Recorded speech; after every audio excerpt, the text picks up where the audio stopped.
যে তারা সরকার সবকিছু দিচ্ছে, অথচ আপনারা আন্দোলনে আছেন। জাস্ট আপনার কি মনে হয় যে জুনিয়র ডাক্তাররা 5 দিন শখ করে না খেয়ে আছে? আপনার ছেলে মেয়ে আপনি দেখেছেন যে একবেলা না খেয়ে দেখলে তার যন্ত্রণা কিরকম হয়, তার মুখের ভাব কিরকম হয়?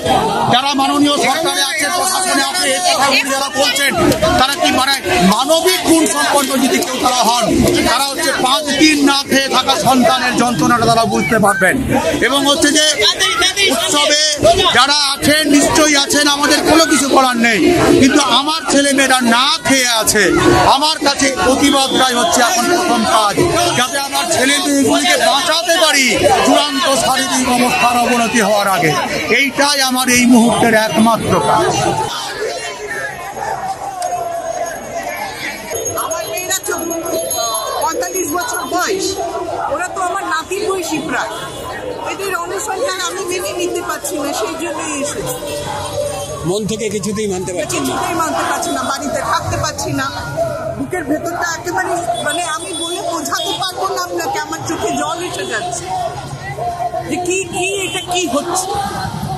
এটা আমার ভারতবর্ষ, এটা আমার বাংলা। এরকম তো দেখিনি কখনো, ব্রিটিশ শাসনের মধ্যে এরকম হয়নি।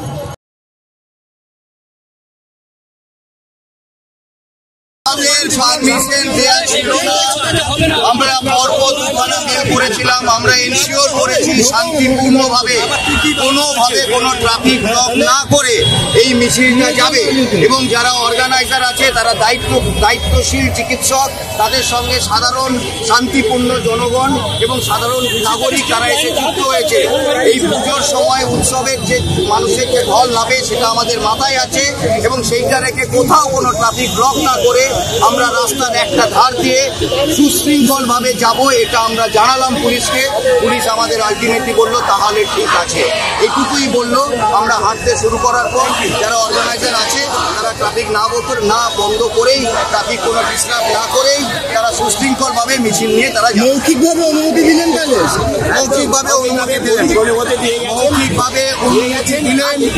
আমরা বলেছি যে কোথাও কোনো ট্রাফিক ডিসরাপশন হবে না, আমরা দায়িত্বশীলভাবে আন্দোলন করছি, শান্তিপূর্ণভাবে আন্দোলন চলছে, বলে কোথাও ট্রাফিক ডিসরাপশন না করে আমরা মিছিলটা নিয়ে যেতে চাই। প্লিজ আমাদের সঙ্গে সহযোগিতা করুন। পুলিশ যখন বললেন ট্রাফিক আটকাবে না, তখন উনি মৌখিক অনুমতি দিয়ে গেলেন। এই যে সুবিশাল মিছিল আছে, যে মিছিলের পুরোভাগে প্রায় আপনারাই আছেন সিনিয়র ডাক্তাররা, এদিকে সিনিয়র ডাক্তাররা গণহারে আজকে রিজাইন দিতে আরম্ভ করেছেন। এই অবস্থা এবং সরকার পক্ষ পুরোপুরি স্পিকটি নট, এই ব্যাপারে কোনো রকমভাবেই আপনাদের প্রতি সহানুভূতি দেখাচ্ছেন না। কি করবেন এখন? সরকার যে এটাতে সাড়া দেবেন না আমরা সেটা জানতাম, তার কারণ এই সরকারের নীতি হচ্ছে বেসরকারিকরণের নীতি।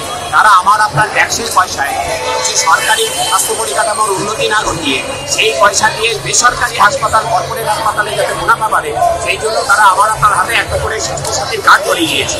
তাই তারা চায় না সরকারি হাসপাতালের কোনো রকমের উন্নতি। ফলে জুনিয়র ডাক্তারদের যে দাবি 10 দফা দাবি, তার মধ্যে 9 দফাই হচ্ছে অভয়ের বিচারের দাবিটা বাদ দিলে বাকি 9 দফা দাবি হচ্ছে সরকারি স্বাস্থ্য ব্যবস্থাকে মজবুত করার দাবি। সেটাকে যারা তারা সেটা দিচ্ছেন না। তার পাশাপাশি সরকার এটাও চাই দেখছে যে এইসব জুনিয়র চিকিৎসকরা যদি ইস্তফা দিয়ে দেয়, তাহলে সরকার বরং 7 দিন বা 10 দিনের ট্রেনিং দিয়ে সিভিক ডাক্তারদের দিয়ে হাসপাতাল চালিয়ে দেবে। সরকারের এটাই হয়তো লক্ষ্য আছে, সেই জন্য সরকার উল্লসিত হচ্ছে। আমরা বাংলার মানুষ দেখছেন, তারা সিনিয়র চিকিৎসকরা ক্ষোভের কারণ তারা বুঝতে পারছেন যে তারা কোন ক্ষোভের জায়গা থেকে তারা এই চরম সিদ্ধান্ত নিতে বাধ্য হচ্ছে, সেটা তারা দেখতে পাচ্ছে। কিন্তু আপনাদের সিদ্ধান্ত এটা তো সরকার পক্ষে সুবিধা হতে পারে যে তারা সিভিক ডাক্তার দিয়ে, সরকারের যদি নীতি হয় যে সরকারি স্বাস্থ্য পরিকাঠামো 12টা বাজিয়ে নাটে তুলে দিয়ে বেসরকারিকরণ করছে, এটা তো আমাদের একাধিকবার চলে আসবে। আমাদের একের পর এক সম্মেলন থেকে আমরা বাদ পাচ্ছি। এবং সেটাই যদি সরকারের সেই নীতি হয়, তাহলে হচ্ছে সেই সরকার উন্নসিত হবে না। আপনাদের এই যে অনশন করছেন তাদের শারীরিক অবস্থা কি অবস্থায় আছে? অনেকের ব্লাড প্রেশার নামছে, ব্লাড সুগার নামছে, অন্য প্যারামিটারগুলো নামছে, কিন্তু এখন আপনার স্থিতিশীল রয়েছে। আমরা আশা করবো দেরি না হওয়ার আগে সরকারের নবান্ন থেকে অথবা যোগাযোগ করবে এবং মেনে নেওয়া। তাতে যদি কোনো রকম ভাবে সাজা না দেয় যদি এই অবস্থা চলতে থাকে তাতে তো সরকার তো কোনো রকম যা করবে তার দায় সরকারের, সম্পূর্ণভাবে সরকার দায়ী থাকবে। আর একটা সুপ্রিম কোর্টের যে চার্জশিট এসছে এখানে বলা হচ্ছে যে সঞ্জয় একাই নাকি দায়ী। সব চার্জশিট এরকম নাকি বলে কোনো কথা হয় না। চার্জশিটের কপি কেউ পাননি, আপনিও পাননি, শাসক দলও পায়নি, বিরোধী দলও পায়নি, আন্দোলনরত চিকিৎসকরাও পায়নি, আর সংবাদ মাধ্যমও পায়নি। এটা সম্পূর্ণ শাসক দলের থেকে অপপ্রচার করা হচ্ছে। এটা কলকাতা পুলিশকে ক্লিন চিট দেওয়ার জন্য, তার আসলে নয়। কারণ হচ্ছে সুপ্রিম কোর্টের প্রধান বিচারপতি যিনি এবং তিন বিচারপতি বেঞ্চ তারা শিউরে উঠেছেন সিবিআই রিপোর্ট থেকে। প্রধান বিচারপতি বলেছেন ডিস্টার্বিং রিপোর্ট, তার বিচারে রিপোর্টে কি আছে সেটা না জেনে এটা শাসক দলের থেকে অপপ্রচার করছে যে একা সরকার রায় দোষী করে নাকি সিবিআই রিপোর্ট দিয়েছে। এই আপনারা চার্জশিটের কপি না দিয়ে অনুমান ভিত্তিক খবর করবেন না এবং তার ভিত্তিতে আমরা শুনলেন একেবারে সরাসরি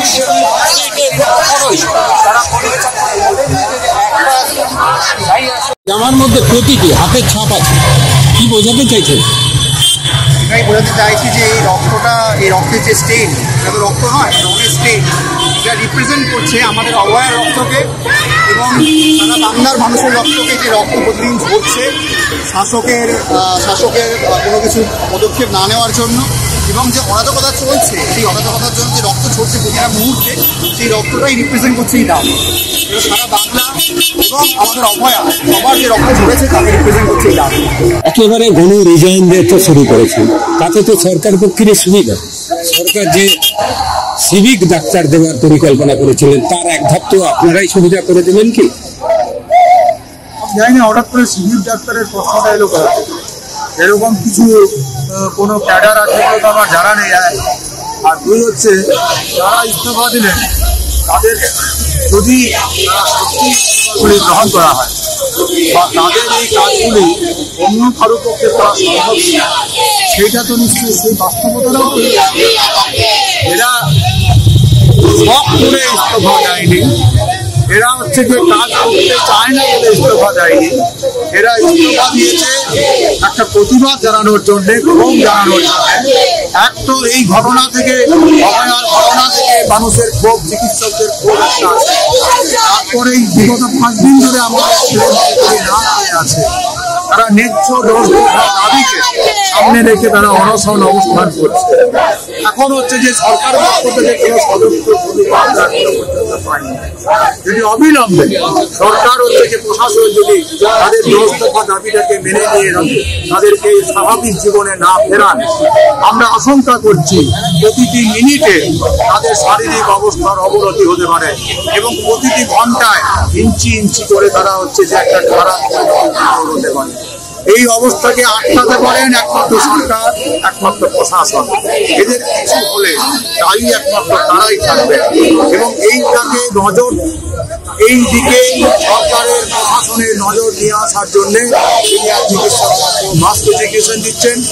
ও হচ্ছে যে যারা প্রাইভেট প্র্যাকটিস করেন, শুধুমাত্র অন্য মেডিকেল কলেজের শিক্ষক চিকিৎসক করছেন এবং যারা প্রাইভেট প্র্যাকটিস করেন তাদেরও একটা বড় অংশ তারা অন্যরকম আন্দোলনে করছেন।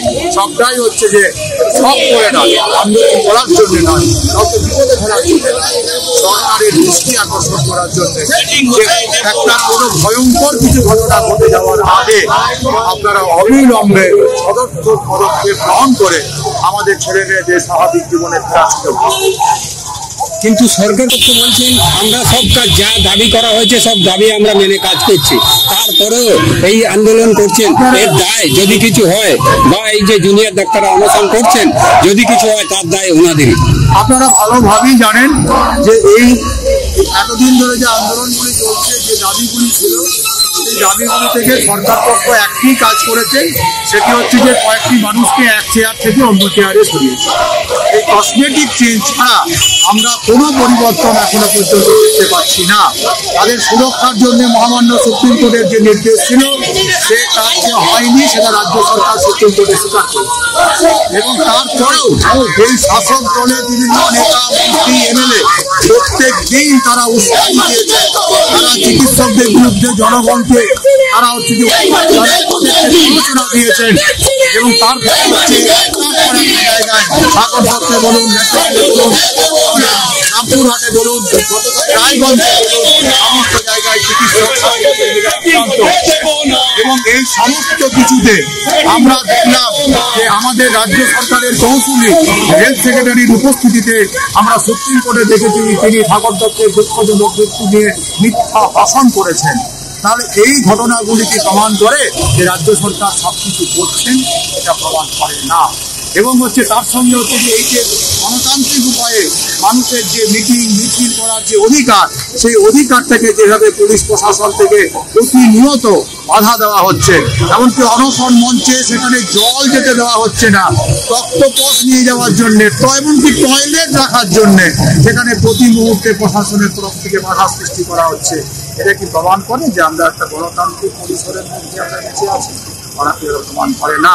অতএব তাদের গণতান্ত্রিক পরিবেশ ফেরানোর জন্যে থ্রেড কালচার, সিন্ডিকেট, দুর্নীতির যে আতুরঘরগুলি, medical council, health recruitment board, এগুলিকে ভেঙে দেওয়ার জন্যে, ক্যাম্পাসে গণতন্ত্র ফেরানোর জন্যে, রোগীদের জন্য কোথাও বেড এবং কিভাবে ভর্তি হবে এর একটা স্বচ্ছ ব্যবস্থাপনার জন্যে, এবং যারা যারা ওই আরেকটা দাবি অভয়ার বিচারের দাবিকে এক নম্বরে রেখেছে, যারা যারা এই ঘটনার সঙ্গে যুক্ত ছিলেন, যারা যে প্রত্যক্ষভাবে তথ্য প্রমাণ লোপাটে, আমাদের সেটা যে মাননীয় হেলথ সেক্রেটারি কিন্তু অভিযোগ উঠেছে, তিনি সামান্য সুপ্রিম কোর্টের দিকে তারা ন্যায়সম্মতভাবে তারা সবাই দাবি করেছে হেলথ সেক্রেটারি অবসর।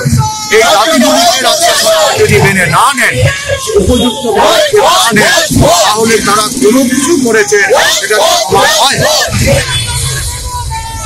আজ পঞ্চমী, লোকের কাছে ভুল বার্তাও যাচ্ছে, আপনাদের থেকে না, সরকার যেভাবে ছড়িয়ে দিয়েছে তাতে আমি যে কথাটা বললাম একটু জনগণের উদ্দেশ্যে কি বলবেন? মিছিলে পর থাকছে, যদিও খুব আনন্দদায়ক নয়, 3 দিন হয়ে গেল, এখনো পর্যন্ত সরকারের দিক থেকে আস্তে আস্তে করে আপনারা ভালোভাবে জানেন যে কি ডিটেরিয়েট হতে পারে শরীরে। প্রথমত জিজ্ঞাসা করি তারা কি অবস্থায় যাচ্ছে। এটাই বলার যে কন্ডিশন এখনো ডাক্তারদের যেরকম দেখা যাচ্ছে, আপনি যেটা বললেন যে কন্ডিশন আস্তে আস্তে ডিটোরিয়েট করছে এবং আরো ডিটোরিয়েট করবে। তারপরেও এতবার করে রিকোয়েস্ট করার পরেও এতবার করে আমরা জানিয়েছি যে আমাদের কি কি ডিমান্ড, কিন্তু কোনো রকম ভাবে সরকারের তরফ থেকে কোনো সদর্থক আমরা বার্তা পাইনি এখনো অব্দি। তাদের যে কোনো রকম সদিচ্ছা আছে আমাদের দাবি মেনে নেওয়ার প্রতি, সেরকম আমরা কিছু করতে পারছি না। তো সেই ক্ষেত্রে এটাই মেনে নিতে হবে যে আমাদের এই স্ট্রাইক চলবে, হাঙ্গার স্ট্রাইক অনশন চলবে এবং আন্দোলন আরো তীব্রতর হবে। যেভাবে আমরা আজকে রাজপথ দখল করেছি, পঞ্চমীর দিন এরকম ভাবে আমরা বারবার করে রাজপথ দখল করি। সরকার ধীরে ধীরে একেবারে আপনাদের ইগনোর করতে আরম্ভ করেছে, কোনো রকম ভাবে আর আলোচনার রাস্তা খোলা রাখছেন না। এটুকুই বলার, দেখুন আমরা আমাদের তরফ থেকে যতটা চেষ্টা করার করে যাবো লাস্ট মোমেন্ট অবধি, ততক্ষণ আমাদের ভাই হচ্ছে আমরণ অনশন। আমরণ অনশন মানে যতক্ষণে মৃত্যু হচ্ছে ততক্ষণ অবধি আমরা এরকম ভাবেই অনশন চালিয়ে যাবো এবং বাকিরা আমরা যারা আছি তারা ডিউটির সাথে সাথে আমরা আজকে অনশন করছি। আপনারা জানেন আমরা ডাক্তাররা এখন অবধি 12 ঘন্টার ভিড় অনশনও শুরু করেছি আমাদের বিভিন্ন হসপিটালে। তো চালিয়ে যাবো, আমরা আমাদের আন্দোলন আরো তীব্রতর করবো যতক্ষণ আমাদের দাবি পূরণ হচ্ছে। সিনিয়র ডাক্তাররা পদত্যাগ করতে রিজাইন দিতে আরম্ভ করেছেন।